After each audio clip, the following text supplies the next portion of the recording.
Hi, welcome back to the Healing Medicine Show as part of LinkedIn Live.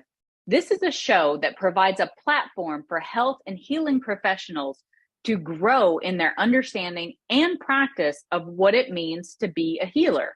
So we aim to provide healthcare professionals with resources as well as inspiration for both professional and personal development practices, especially those rooted in holistic health.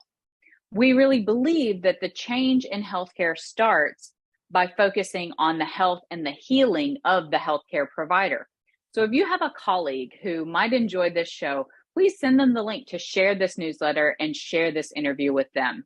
I have joining me today Douglas Soy, a spiritual director and financial coach who has achieved FIRE. That's financial independence, retiring early. And he talks more about how he works with his clients to not only develop spiritually, but develop a financial plan that helps to serve them in their highest good. So, Douglas, thank you so much for joining us here today. Oh, thanks so much for having me, Blair. So I invited you after listening to a fantastic interview you did with Doc G. So Doc G is a mutual friend who has a podcast really about financial independence for physicians and healthcare professionals. And my hope during this conversation is not only to get to know each other better, but also to have an inspiring conversation around spiritual, personal, professional healing and development. So I really agree with some of the stuff you mentioned on Doc G's podcast about putting the care back into healthcare. And, it's pretty clear now with healthcare professionals looking to seek FIRE to escape the rat race of corporatization of healthcare. So my hope is really that through our conversation today, we give them something larger to shoot at and powerful tools that they can use to help them get there quickly. So I want to start off this interview by asking you, what does healing actually mean to you? Yeah, it's such an amazing question, Blair. I think healing for me means moving towards health. And health for me means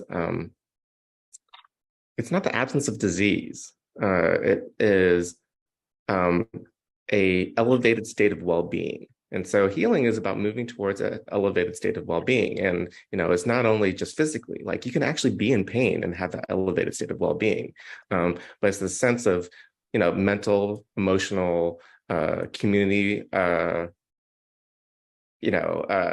physical, all these ways that we can have a sense of well-being, all integrating into our lives. 100%. Yeah, I really like that idea of well-being. It's something that I think more and more healthcare professionals are, as we're seeing with the Great Resignation. People are looking to leave healthcare because of what they're dealing with as employees. They don't have the autonomy to be able to practice their healing arts in a way that is in alignment with how they are personally approaching their own health and well-being. So, talking about the things that I use personally, Reiki healing, sound bowl, frequency healing, acupuncture, meditation, yoga, Ayurvedic medicine, has really started kind of a conversation between healthcare professionals around, what was once considered alternative or complementary medicine being really integrated into the allopathic medical model.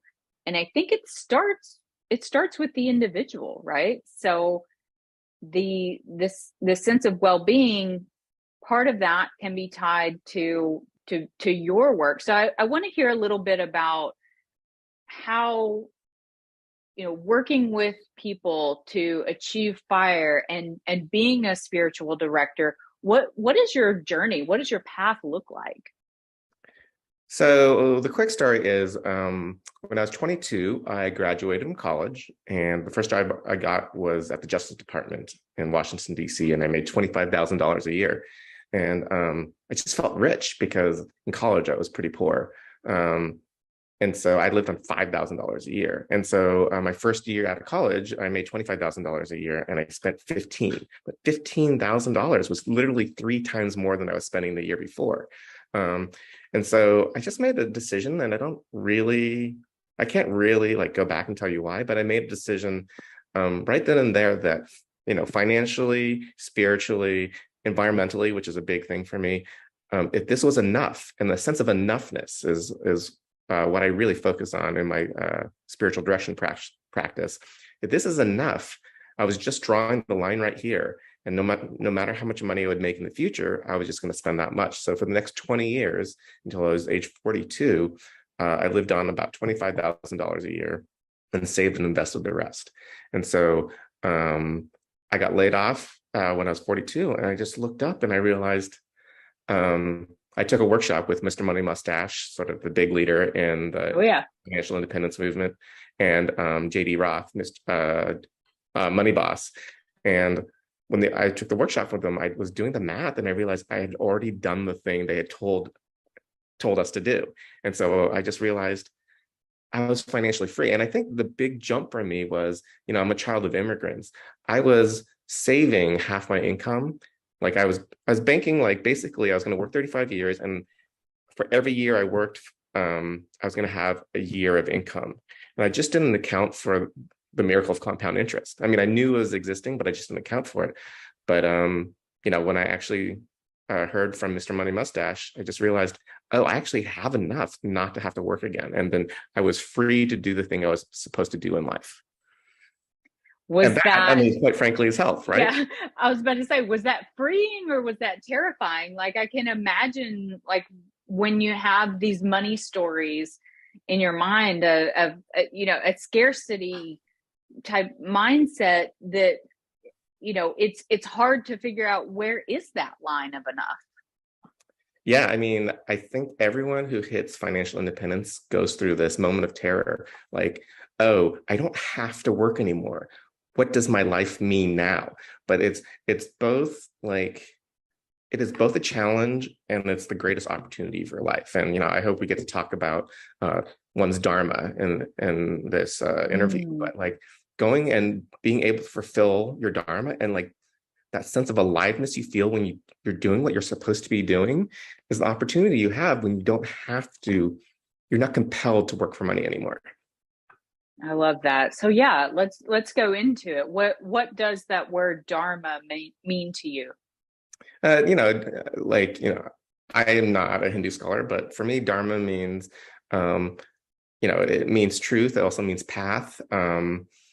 But it's the sense of you have a thing that you're supposed to do in life, and it actually makes you feel most alive. And if you look at any person that is a hero of yours or pursued a path of greatness, they fulfilled their dharma, right? Like whether it's Abraham Lincoln or Beethoven or Mother Teresa, they all had a thing that made them most alive, and they did it. And that's why we admire them. And that's the opportunity. I love that. I love that. And that word truth. So I have conversations with a lot of healthcare professionals who in their own personal practice have integrated Eastern type medicine, indigenous medicine, plant medicine with a modern medicine approach, but it's not being reflected in their day-to-day practice. It's not being reflected in their conversations with patients, but yet in their hearts, that is the truth, that they want to focus more on nutrition. They want to focus more on holistic medicine, but yet our current modern healthcare system just isn't really set up. And figuring out how do you walk in your truth? How can you do that today, so that work doesn't feel like work. It feels more like a calling. So I really resonated with that path of discovering what is enough as well as what are you calling into being for the next chapter in your life. So I can see how it can be really helpful to have someone who has walked that path ahead of you and is kind of saying, here's some tips and strategies in order to overcome some of these challenges. Because I'm thinking we all have things that we would change about about our environment. So taking the time to really step back and discover what those things can be is what this show, this discussion, these conversations with people are about, to really get healthcare professionals thinking about what would it look like were you to be walking your path, walking in your dharma. Yeah, it's super interesting you're saying this, because when you talk about like, your listeners who have something in their hearts, right? And you use the word heart, and what they have to do professionally is different than that. Like the first word that comes up to me is this Quaker sense of integrity. Integrity is not only truth, like the Dharma, but it's a sense of wholeness. And when you have to work in a healthcare system that you don't totally agree with, there is a bifurcation between your head and your heart. And there's a spiritual saying that the greatest distance in the world is 8 inches. It's between your head and your heart. And so immediately think about that sense of integrity. And when you hit financial independence, you suddenly get to integrate yourself, and integration of the sense of not only truth but wholeness, right? Like now, and I suspect every single one of your listeners, if they're a healthcare professional, had a sense of their dharma. They wanted to be a healer, right? And they entered a system where they couldn't do exactly what they felt, and so they feel bifurcated. And so financial independence is opportunity to bring yourself together, bring yourself home. I love that. Yeah, I can see that the dissonance happening between what we were taught, what's in your head, how do we approach evidence-based medicine, that can be a whole nother conversation about like who is completing that evidence and research, because that's the biggest pushback I hear for Eastern complementary healing modalities is, well, where's the evidence? Where's the evidence that works? And much of that evidence is anecdotal, but we could also say if you're looking for evidence that's created by the pharmaceutical company, that is not free of bias either. So, right. There's still some conditioning that's happening. I really like what you said about those of us who went into healthcare thinking it would be one thing, thinking that we would be able to heal people and to help them achieve better health. And once you're in there in the day-to-day, realizing there are so many constraints on your time and the connections you're able to form with patients. In your opinion, what are some steps providers could take to begin healing the healthcare industry, and to be able to, you use the word integrate, that mind and heart approach to their day-to-day practice? Yeah, I mean, first of all, I'm not a healthcare professional, and I can't really comment on like sort of the pressures and the constraints that healthcare professionals have compared to what they truly believe. But one of the things that occurs to me as you talk about health-based or evidence-based medicine is, there's some things that evidence of, and some things your body just knows. Like when you're talking about Reiki, right? I literally don't know what the evidence for Reiki or acupuncture is, but the body knows. And some people, like on some level, it doesn't matter what the broad evidence is if your singular data point says this makes me feel better, it doesn't matter what anyone else says. If and I think the separation between ourselves and our consciousness and what's happening in our body is a major problem. Yeah, can you talk a little bit more about that separation between the head and the heart, how does that happen, and how do you help people to move forward to kind of shorten that 8-inch distance? Well, I mean, I think, in allopathic medicine, there's a sense of like, we are the experts and we know because of all this evidence that we've had earlier, right? And my understanding is that if I remember correctly, half of all AMA recommendations are overturned or substantially changed within 5 years, right? So, but that's a scientific method. Things change, right? And that's good. And at the same time, like, listen to yourself, right? Like, we give so much authority to the experts, and we surrender the authority of our own personal experience. And we can't listen to it because we're told, even all the way into our schooling, and my career as a school teacher, we're told that someone else knows better, and we have to learn what someone else knows. I love that. So surrendering authority, that's conditioned from a very early age. I remember, raise your hand, raise your hand before you speak, and stay in line, and don't, like, for me, there was a lot of, don't be a smarty pants, don't answer every single question. It was really some conditioning that carried with me in through pharmacy school. And when I got to practicing, and then I was kind of considered the authority, then there was this moment that was like, okay, well, does how I'm practicing align with my spiritual beliefs? I was interested in herbal medicine. And actually, the reason I applied to pharmacy school, I remember writing on my pharmacy school application that I wanted to study novel drug development in the Amazon rainforest. And so there's always been this sense of, I know that even though there is less evidence that, statistical scientific evidence for some of these ancient healing modalities, there is much more experiential evidence for these practices that are thousands of years old in some cases.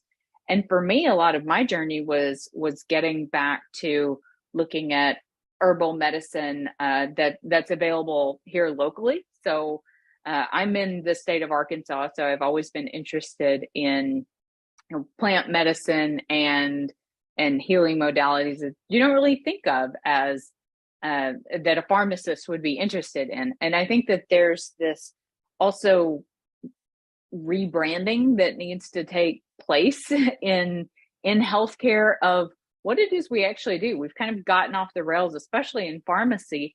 We're so tied to the pharmaceutical medication that all of our training in biochemistry and in physiology on the cellular level is kind of set to the side. And as I'm talking to more and more healthcare professionals, it's like, well, we actually believe that less medicine is a healthier choice than putting people on more medicine. So if you come to me to ask for a recommendation for, I don't know, constipation, I'm going to give you 5 non-drug recommendations before I point you to a pharmaceutical medication. So I like this idea of kind of questioning authority, questioning, well, why was that taught in that way, or what was the purpose of creating the protocols for evidence-based medicine or whatever, so that you can be forming opinions for yourself, and that creates autonomy, and that creates the confidence in really being able to step into your truth and your dharma. So how do you recommend people get to that place? Yeah, I mean, that's a big question, right? I mean, I can only speak to my experience after hitting financial independence. And on some level, you know, when you're working for others, there's a certain amount of compliance, right? Like, and it's totally appropriate, right? The organization has certain goals, and including revenue Right. goals, but a ton of other goals. And they give you money in order for you to do the thing they've asked, right? But you're still submitting yourself to a certain authority outside of yourself. And the whole point of financial independence is that you're reclaiming your own personal authority.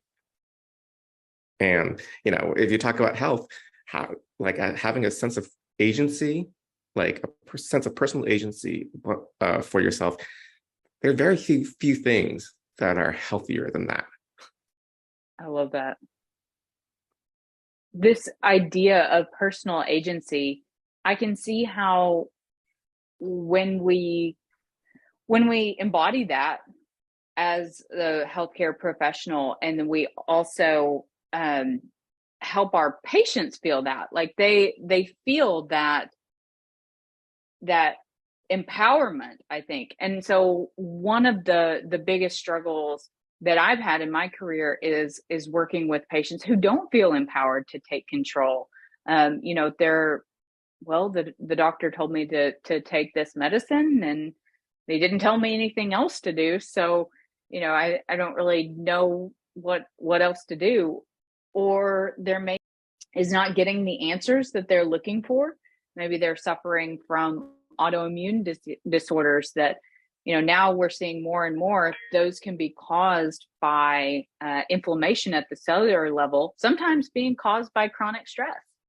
And I believe that being out of alignment, that not having the authority over our personal choices in the workplace can kind of erode that sense of empowerment. Yeah, and I would just point out that, like, the American model is that people should work 40 hours a week. And, in 1933, a very famous economist said that in the future, like in the year 2000, people will be working 15 hours a week and having all their needs met. And we're still working as many hours as we did back then. We just have more things. But this sense of consumerism that we have in America is an illness. Quite frankly, it's an addiction. And what we've done in the last 100 years is we've traded our ability to have more free time for the opportunity to have more things. And quite frankly, having more and more things is never going to end up making us feel okay. And so, that's the promise of financial independence, that, like, once you have your time, the ability not to work is a very healthy thing. Quite frankly, I hope in like 50, 100 years, people are going to see that working 40 hours a week was sort of a human rights violation. Yeah. Yeah. I think it's really interesting to hear you say that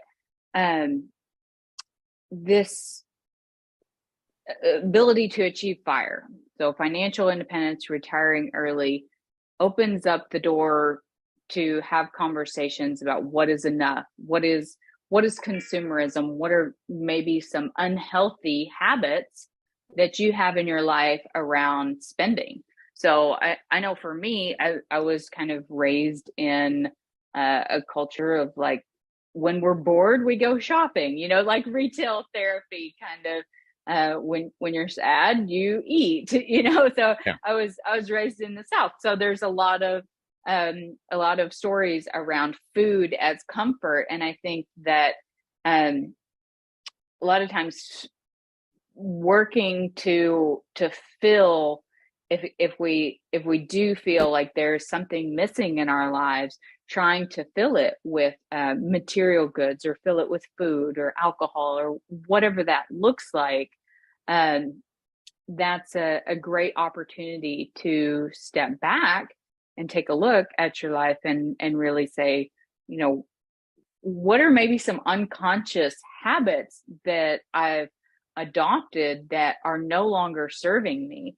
And what I love about financial independence and the FIRE movement is people are getting very intentional with, you know, how long do I want to work, and what is that concept of enough for me, and do I value the new newly renovated kitchen as much as I value, having that money to be able to take a year-long sabbatical or whatever that looks like for us. So the last question I want to ask kind of pulls all of this discussion together, and your work with people, helping them achieve FIRE and giving them the tools for spiritual direction.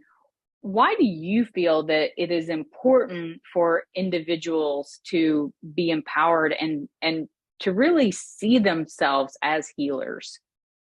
Yeah, I mean, I feel like that anyone listening to your podcast, any healthcare professional, they started in their profession because they had an impulse, and there's impulse towards their dharma. Like fundamentally, anyone who enters the healthcare profession had an impulse to be a healer.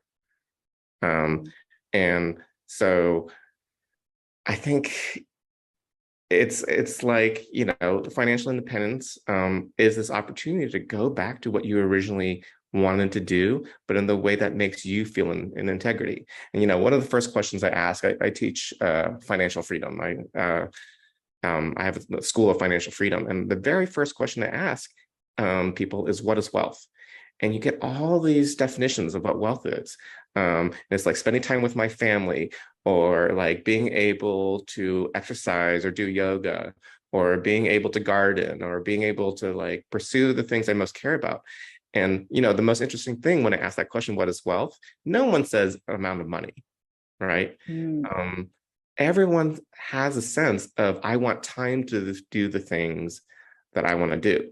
And that's fundamentally the whole idea behind the FIRE movement, that instead of buying things or even experiences, what you should be doing is buying time. One of the big experiences in my life was my uncle dying. My uncle raised me, and he died of ALS at age 64. And I'm sorry. His last pieces of advice for me was, don't wait for anything. He said, I waited my entire life to do things, and I can't do them anymore. He wanted to take my aunt to Europe, never got to go to Europe because he'd been waiting for retirement. He wanted to go back to China, never been back to China. And he couldn't because he was waiting for retirement. And so, the big lesson I learned from that is time is the only non-renewable resource we have. And so your money can either purchase things, a bigger house, the kitchen remodel, or can buy your future time. And prioritizing your future time is the most important thing. And so, at that point, you can see the connection between health and wealth, right? Like if health is an elevated sense of well-being, so is wealth. Wealth is an elevated sense of well-being too. They're functionally the same thing, and they're both really connected to having the freedom of your time. I love that. Yeah, a lot of times you'll hear people say health is wealth, and that's true. People that have their health have all these wants and needs. People that don't have good health only have one want, and that's to be healthy. And so I think as we're thinking about how to move forward in our own health and well-being practice, that it's really important to get super clear on what is most important to us, what we value. And if we were to seek financial independence, what would we even do when we get there? So to have that like bigger why kind of pulling us forward, I think, yes, it can be difficult. Change is hard. So it can be difficult to make these shifts outside of kind of the traditional, American diet or approach to exercise and consumerism. But it's it's making healthy choices, not because from a place of depriving oneself, but really from a place of self-love, that you're doing it in your in best interest, as well as for your future self, as well as, preserving quality of life, and really, not waiting, like you said, your uncle, biggest regrets that we hear for patients in hospice is not doing the things that they wanted to do, not listening to the call of their heart, and waiting for that. So, Douglas, thank you so much for being here today. For people that want to learn more about how to achieve financial freedom and are interested in working with you, where can they find more information about your work? Yeah, they can find me in two different places. Schoolofinancialfreedom.com. I teach cohorts of people, adults, who want to take control of their finances to live the life they want. So my next cohort is October, November. It's a 2-month cohort. You can find the listing there. And as a spiritual director, I help people attend to their spiritual lives and pay attention to what's happening inside of them. And you can find me at douglassoy.com, and I'm sure you'll provide a link on your website. Absolutely. I will. I'll put links to the comments, and I really appreciate you joining us here for this conversation. Again, this healing medicine show, the whole goal of it is to have conversations around health and healing, and what that means for us as health and healing professionals, so that we can have a bigger impact. I really see this as creating a ripple effect when you as a provider are focusing on walking your path for what health and wealth means to you. It's inspiring for others as well, because people look to healthcare professionals as role models. So really being able to embody walking the walk, not just talking the talk, I think is super important. So thank you so much for joining us here for another fantastic conversation. And Douglas, thank you so much for your work in the FIRE movement and for providing spiritual direction for people. So really appreciate your time.